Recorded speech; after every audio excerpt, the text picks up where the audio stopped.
Olá, seguidores! Como pode uma mulher, identificada por todos que a conheciam como uma mãe zelosa e protetora, cometer um ato terrível acabando com a vida de seu próprio filho? E justamente um filho que via nessa mãe um porto seguro, alguém em que ele confiava incondicionalmente. E o motivo do crime? O uso excessivo de um aparelho celular. Mas será que não havia outra forma de resolver essa questão? Era realmente necessário matar para resolver o problema? E as diversas versões do fato que ela deu? E a tentativa de responsabilizar o pai do menino por um crime que ela cometeu? Pois é, seguidores, essa mãe ensinou disciplina aos seus filhos, porém um deles perdeu a vida nas mãos dela. Seu nome, Rafael Vinkes.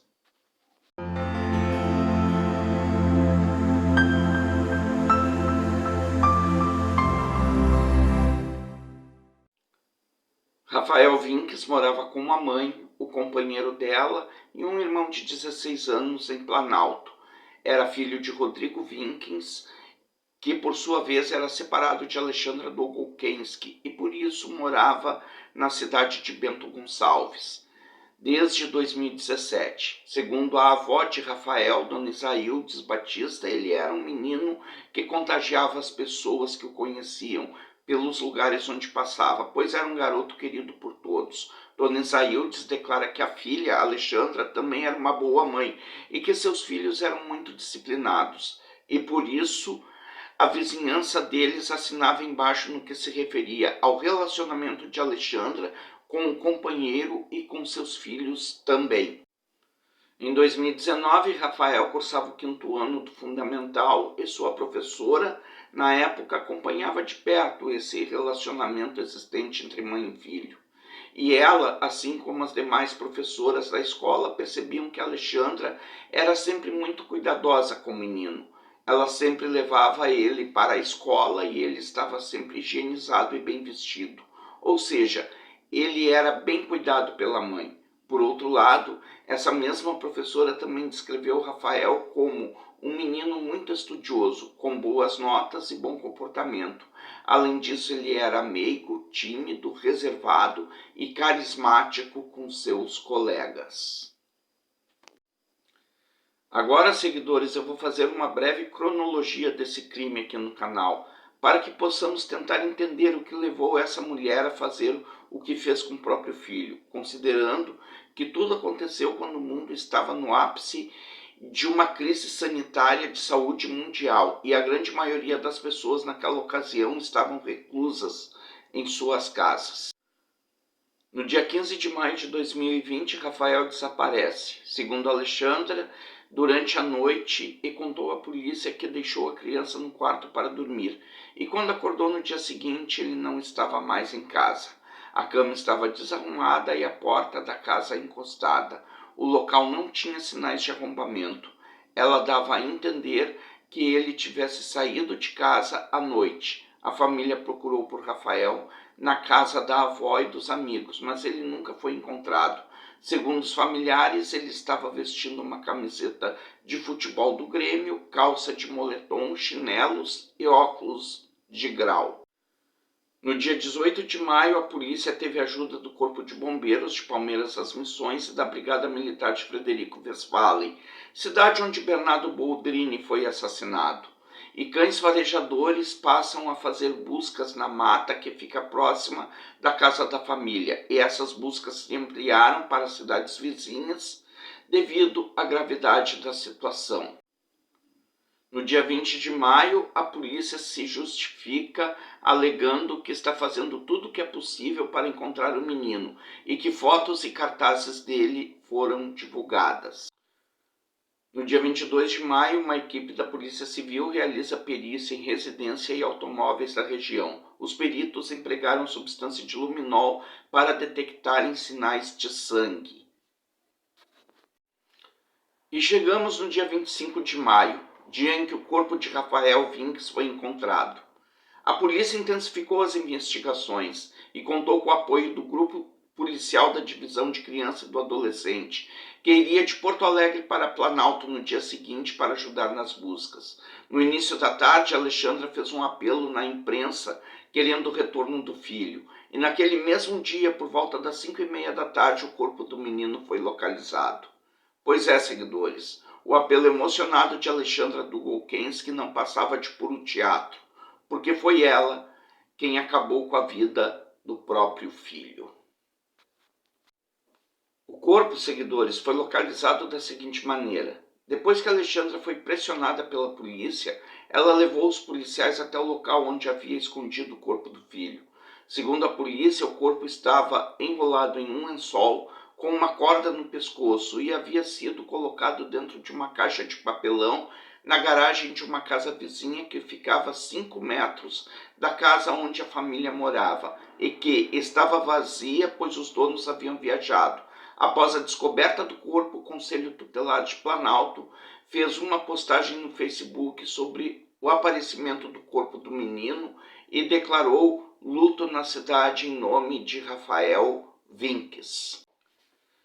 Agora, seguidores, nós vamos voltar um pouquinho no tempo, porque eu vou contar para vocês como foi que a polícia chegou na Alexandra, a mãe do Rafael, como a principal suspeita do crime. Inicialmente, a polícia trabalhava com 3 hipóteses para o caso. Saída voluntária da criança, o que logo foi descartado pelo comportamento introvertido do menino. Ação de terceiros, um possível sequestro. Alguém teria tirado o menino de dentro de casa. E homicídio dentro da residência. E foi essa a linha de raciocínio que acabou ganhando mais força, segundo a Polícia Civil. A mãe apresentava um comportamento muito tranquilo diante do que estava acontecendo, o que causou desconfiança dos policiais. O delegado ficou ainda mais cismado com Alexandra quando soube que ela, ao invés de procurar inicialmente a Polícia Civil ou a Brigada Militar, acionou primeiro o Conselho Tutelar. E tudo passou a ficar ainda mais claro quando eles perceberam que Alexandra passava riqueza de detalhes nas informações que certamente ela não teria condições de saber. Como a descrição da roupa que o menino usava, por exemplo, quando saiu de casa, como a camisa do Grêmio. Como ela poderia saber disso? Para que ela soubesse que ele estava com esse tipo de roupa, ela teria que ter visto ele sair de casa. Pois é, seguidores, a justiça cega, mas enxerga no escuro. Na tarde do dia 25 de maio, usando técnicas de interrogatórios especiais, a polícia colocou as cartas na mesa para Alexandra. Eles mostraram para ela que havia algumas contradições em seus depoimentos e com isso Alexandra não teve mais saída. Ela começou a chorar e imediatamente confessou o crime. Em depoimento à polícia, Alexandra disse que matou o filho com o uso do medicamento diazepam, porque ele estaria muito agitado e queria passar a noite toda jogando no celular.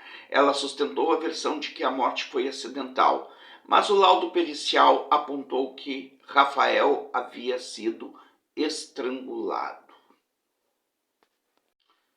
Em 29 de maio, a Polícia Civil fez uma nova perícia na casa onde Rafael morava em busca de indícios da participação de outras pessoas no caso e para descobrir se o crime havia sido premeditado ou não. Em 20 de junho, uma reconstituição foi feita por peritos do IGP do Rio Grande do Sul. Essa reconstituição tinha como objetivo trazer o passo a passo cronológico do crime para confrontar o depoimento de Alexandra com detalhes do fato. Para se livrar da cadeia, Alexandra tentou responsabilizar seu irmão e tio de Rafael pela morte dele e fez o mesmo tipo de acusação leviana ao pai do menino, Rodrigo Vinkes. A polícia, no entanto, percebeu que não haviam consistências plausíveis nas acusações feitas por Alexandra e essas possibilidades foram completamente descartadas pela polícia, uma vez que não estava de acordo com as provas técnicas e testemunhais apresentadas até aquele momento. A mãe de Alexandra também prestou seu depoimento na polícia e foi categórica ao dizer que foi ela quem perguntou pelo neto à sua filha quando a visitou no meio da manhã no dia do desaparecimento de Rafael, Dona Isaildes morava na casa em frente à de Alexandra e ela alegou que ficou apavorada quando soube do desaparecimento do neto e mandou que a filha procurasse as autoridades policiais. Porém, Alexandra ligou primeiro para o namorado e ela demonstrava muita tranquilidade diante da mãe. Foi só depois de muita insistência que Alexandra concordou que a primeira autoridade fosse avisada, e assim ela avisou o conselho tutelar. Uma informação relevante para o caso, seguidores, é que Alexandra era viúva do primeiro casamento. Seu falecido marido se chamava José Dolgokenski e ele era o pai do Anderson, o irmão do Rafael. Os seguidores devem estar se perguntando por que eu estou trazendo esse assunto para o vídeo. Então peguem a visão. Eu já contei que Alexandra era viúva do José, que era pai do irmão do Rafael. Porém, seguidores, o que eu não contei ainda é como José Dolgokenski morreu. Pois bem, inicialmente a sua morte foi caracterizada como suicídio.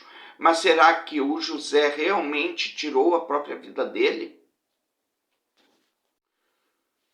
Na época da morte do José, Alexandra alegou que ele se suicidou com uma corda de nylon após o consumo de bebida alcoólica. Porém, seguidores, se observarem atentamente as duas mortes, a do José e a do Rafael, notarão que o modus operandi nas duas são iguais, ou seja, uso de entorpecentes e enforcamento com corda de nylon. E logicamente a família do José também percebeu isso aí, e foi dessa forma que eles processaram Alexandra, alegando que ela possa ter matado o marido também. Em janeiro de 2021, a Justiça autorizou a reabertura do processo da morte do ex-marido de Alexandra, e caso ela seja confirmada como suspeita, Alexandra poderá ser considerada uma serial killer. Após a confissão inicial e a descoberta do corpo de Rafael, Alexandra foi presa preventivamente e levada para o presídio da cidade de Iraí, tendo sido transferida alguns dias depois para um presídio em Guaíba, que fica na Grande Porto Alegre. O inquérito foi finalizado e enviado à Justiça em 10 de julho, sendo Alexandra indiciada por 4 crimes que são homicídio doloso duplamente qualificado, motivo torpe e fútil, asfixia, dissimulação e recurso que dificultou a defesa da vítima, ocultação de cadáver e falsidade ideológica e fraude processual. Alexandra foi indiciada criminalmente. A juíza inclusive mencionou o ânimo de Alexandra em dificultar o serviço da polícia durante as investigações. O relacionamento de Alexandra acabou rapidamente a partir de sua prisão, porém seu ex-namorado prestou o seu depoimento quando ela estava sendo julgada. E além dele, a mãe e o irmão de Alexandra também foram ouvidos, assim como as pessoas relacionadas à família e também as autoridades que conduziram as investigações. Para dificultar ainda mais a situação de Alexandra, a polícia conseguiu comprovar a inocência de Rodrigo Vinques no crime. Apesar do julgamento de Alexandra ser desmarcado e remarcado várias vezes, em janeiro de 2023, Alexandra acabou condenada a 30 anos e 2 meses de prisão em regime fechado, pelos crimes que ela cometeu e eu mencionei aqui no caso de hoje. E agora, seguidores, vamos ao nosso bate-bola. Pergunta 1. Vocês acreditam que José Dolgokenski, o primeiro marido de Alexandra, cometeu suicídio ou foi assassinado por ela? Pergunta 2. Vocês acreditam que Rodrigo Vinques pode estar envolvido na morte do filho ou Alexandra só estava tentando enganar a polícia? Sim, não, por quê? Respondam para mim lá nos comentários, seguidores. Vamos falar sobre o assunto. Aquilo que for bom para vocês vai ser bom para mim também. A história de hoje foi essa, seguidores. Agora eu vou voltar a navegar pela internet em busca de novas histórias para contar a vocês. Se inscrevam quem não for inscrito, façam seus comentários sempre educadamente para não constranger os envolvidos no caso e nem os familiares da vítima. Façam um like, compartilhem o vídeo com os amigos e ativem o sininho para receberem as notificações de novos vídeos. E também me procurem na minha página lá no Instagram, que é @navegantecriminal, tudo junto em minúsculo, e até o próximo vídeo.